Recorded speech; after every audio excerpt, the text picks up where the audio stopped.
Good morning, student. In the previous classes, we studied about the business activities, and we also finished the topic of industries, in which we studied about the primary, secondary, and tertiary industries. But now we start the topic commerce. Actually, it's referred to the sum total of all those activities which are engaged in the removal of hindrance of person, place, time, risk, finance, and information in the exchange of commodity. Commerce start with the production and end with the consumption.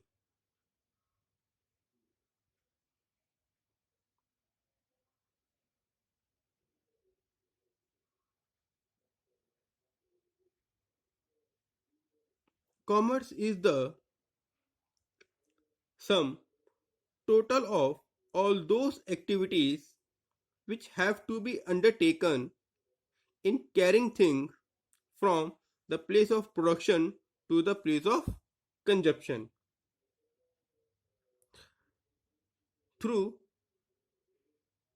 the use of different intermediaries like wholesalers and retailer.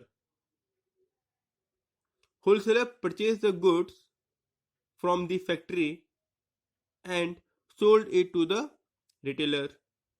Retailer purchased the goods from the wholesaler and sold it to the consumer. So the goods are transferred from the producer to the consumer.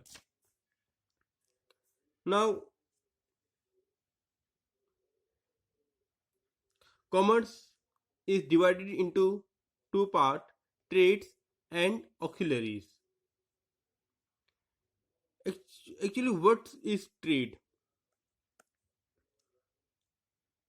Trade means purchase and sales of goods and services with the motive of profit. Trade can be carried on the smallest as well as the large scale.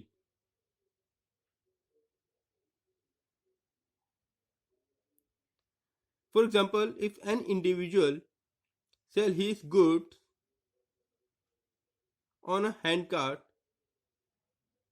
we call it also a trade. A small shop being run in the street, that is a part of trade. On the other hand, Vishal Mega Marts, V Mart, Reliance Mart, Big Bazaar, they are the bigger shop and they also doing the business or they also doing the trade.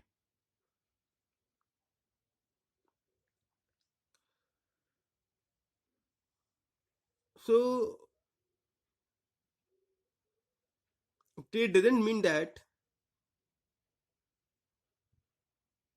it is carry on the local place, but it can do from the up to the international level. So we categorize trade into two parts: from home to the foreign trade. One by one we will discuss what is home trade and what is foreign trade. Actually, home trade means within the locally within India or within own countries.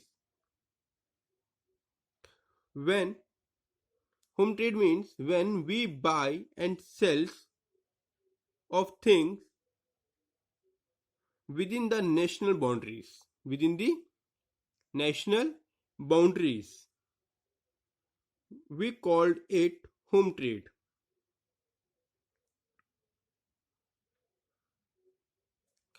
Now, local trade. Local trade means like small village,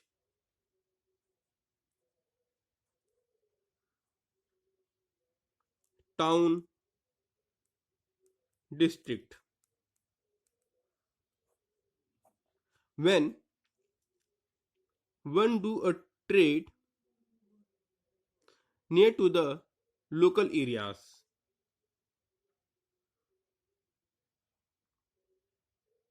and this trade include the thing of daily uses like milk, vegetable, fruits, etc. These goods are perishable in nature.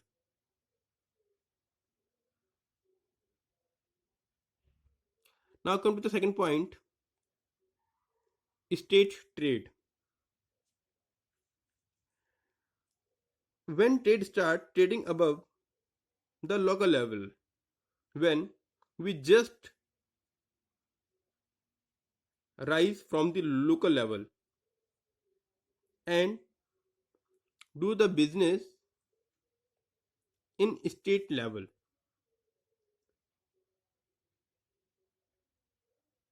when we transfer our goods from one district to another district. Suppose we people belong to the Uttarakhand and we transfer our goods from Dehradun to Haridwar and Haridwar to Udham Singh Nagar. So we call this trade as a state trade.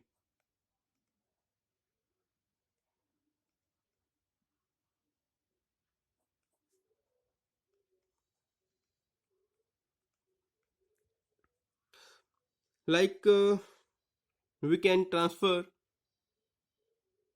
pulses, electronic items, core, etc. Now come to the next point, national trade.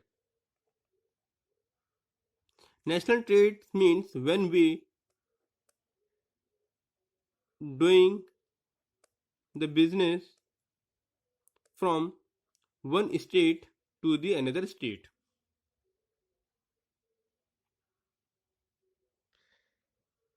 When a trader from Haryana trades with the traders of Uttar Pradesh, Punjab, Himachal, or any other state,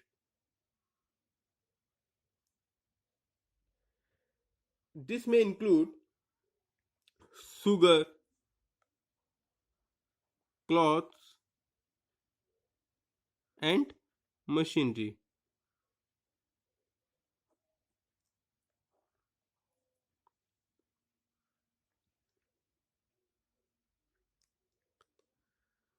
So, dear student, home trade means within the boundaries from local to the national trade. Now, come to the next point, foreign trade.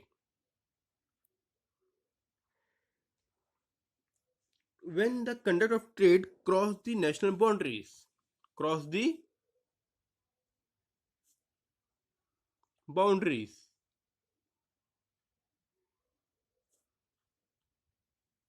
and reaches the foreign land, that we call the foreign trade. Nowadays, foreign trade is increasing day by day, and its reason is No country can produce all the things according to its require. So we take the help of other countries. Where we take the help of other countries, we have to do a trade. So foreign trade is further classified into three categories: import, export, and entreport. Import means when a businessman of a country purchase goods or services from the other countries, that we call the import trade.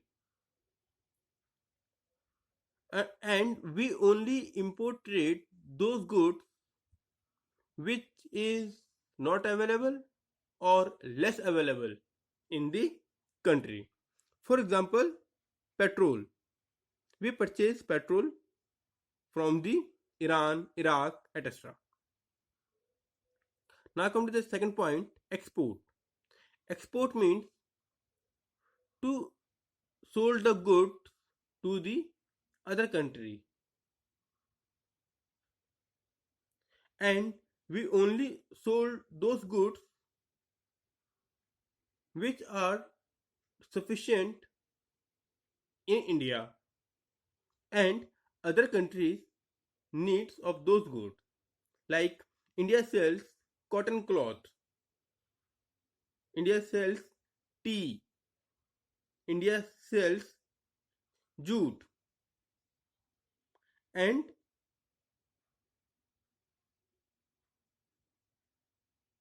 India become the exporter of these goods. Now come to the third point, entrepot. Entrepot means when one country purchase goods from one country and sold the same goods with the other country. It is known as entrepot trade. In this type of trade, one country play the role of mediator between the two countries.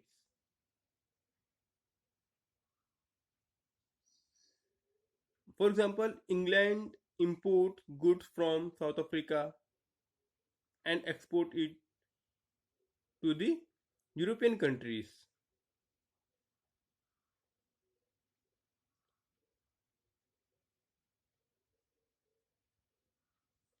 Now, dear students, come to the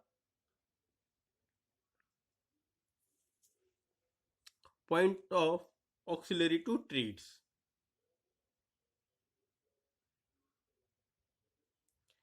Actually, what do you mean by the auxiliaries? Auxiliaries means subsidiary activities, other activities which are not involved in production, sales, and services.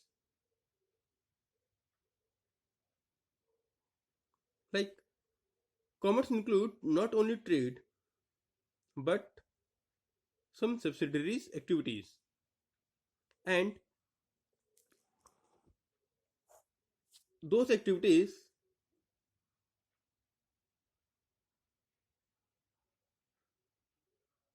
are undertaken to overcome the problem appearing in the way of trade. In other words, we called them aids to trade. For example, middlemen.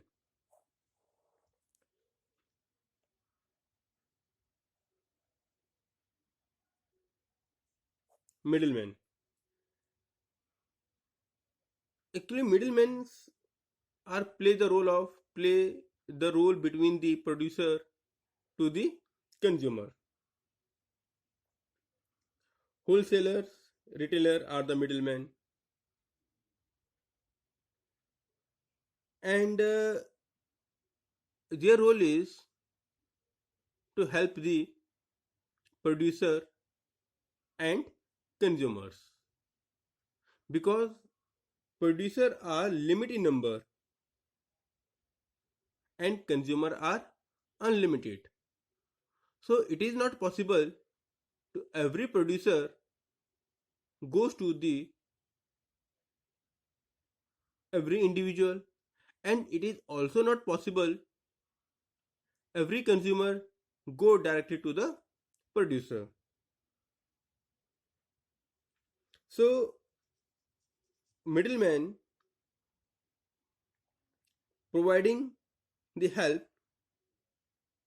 to the trade by being wholesaler and retailer. Now come to the next point, communication.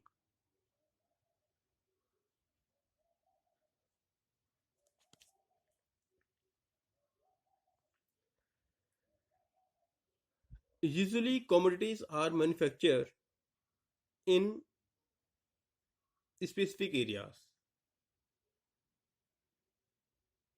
and communications and transport, and it is not possible every consumer would go that particular place where the product is manufactured.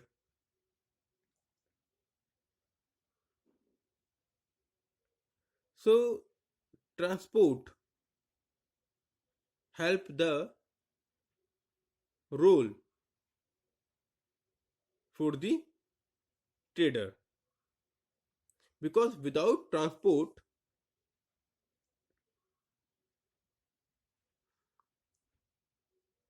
goods are not available for the consumer.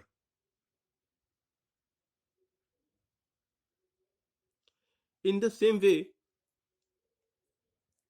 communication,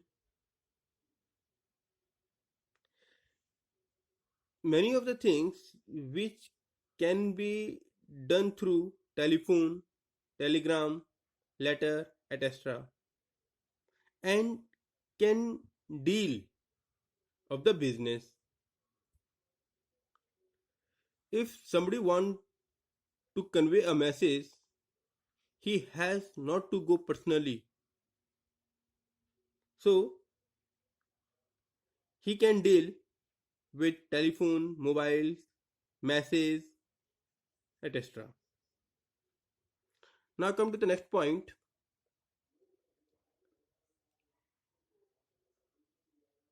warehousing.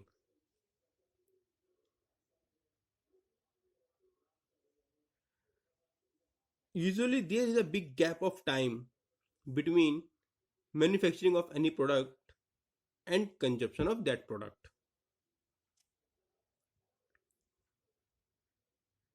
So till that duration the product remain in warehousing, because neither the production company have such a place to, to keep these product in factory. So warehousing play the role of storage, and this warehouse is prepared according to the nature of the product, so that their product wouldn't be hamper. Now come to the next point, insurance.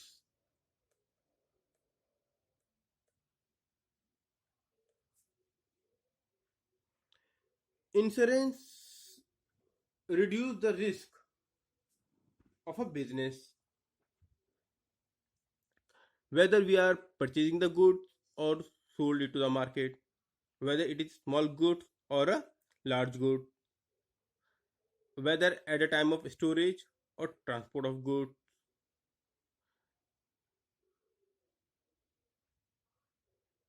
Element of risk is always there.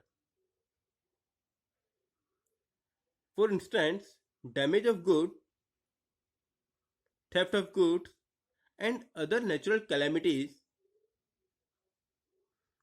can present the element of risk. So, insurance company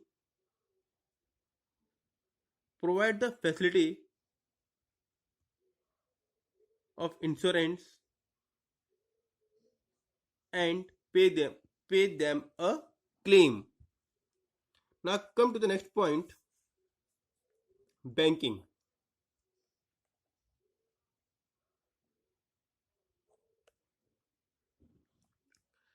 Actually, trade or any business need a finance, because without finance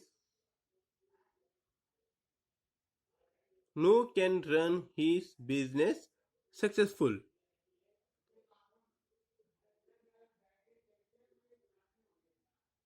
And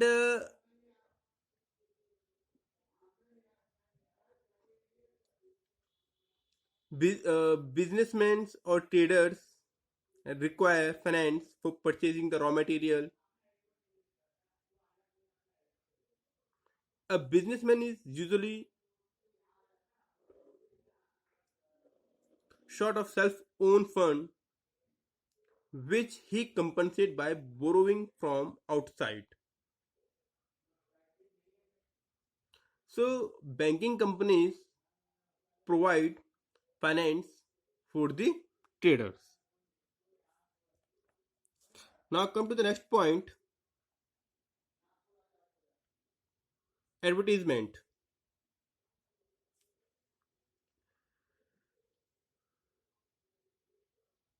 In today's competitive market, it is not possible for a businessman to sold his product without advertisement. Advertisement is necessary for attracting the customer, and producer also keep in mind for selling his product they need to be providing information to the consumer. So advertisement is very necessary for traders. These advertisements include price, qualities of the product, and through this advertisement consumers can enhance their knowledge about the product. So advertisement also help the traders in many ways. So dear students, one by one we discuss here commerce, and if you have any problem you can call me on my personal number. Thank you.